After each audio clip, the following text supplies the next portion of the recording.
Herc, deja vu for MLS sides in CONCACAF Champions League.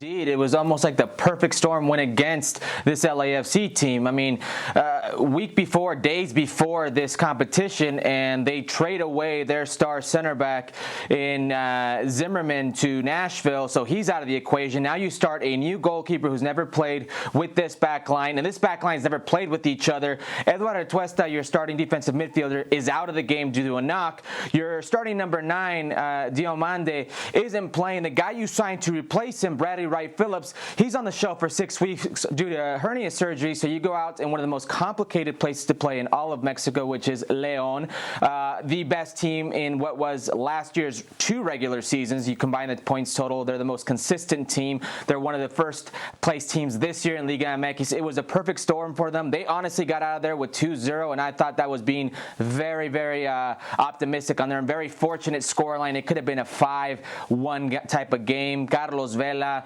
Diego Rossi, Brian Rodriguez, very little out of that tridente, out of that top 3. It really was just the perfect storm going against Bob Bradley. Not what he wanted to see, not what LAFC wanted to see, certainly not what Major League Soccer wanted to see against these Mexican teams. And like you said, deja vu all over again. Chances in the second leg, Herc? I actually think they do have chances. This is an LAFC team that at home is very good. They play off their transition game. But the problem is León is also very good offensively, and in transition they can find ways to hurt you. And all they need to do is get that away goal. With that away goal, it changes the whole panoramic. It changes the whole viewer perspective for this LAFC team. It may be too much for them. It may be too much for the type of talent level that this León team has. But if LAFC and Carlos Vela have shown us anything, is in their home confines, they're a very effective team. They're a very offensive team. They have that explosion about them. But this may be too big of a hole for them, even them, to dig themselves out of. Motagua 1, Atlanta 1. Nothing particular to get you too excited, Herc, but I suppose they're in pole position to get through at least.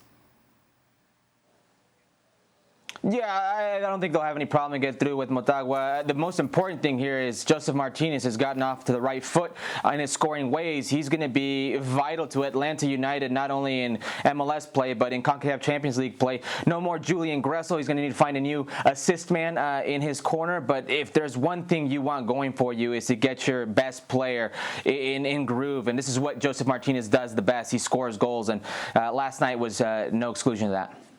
Is it naive of me to think, shouldn't Atlanta United be doing better against Motagua? Yeah, I suppose so. But you take the 1-1.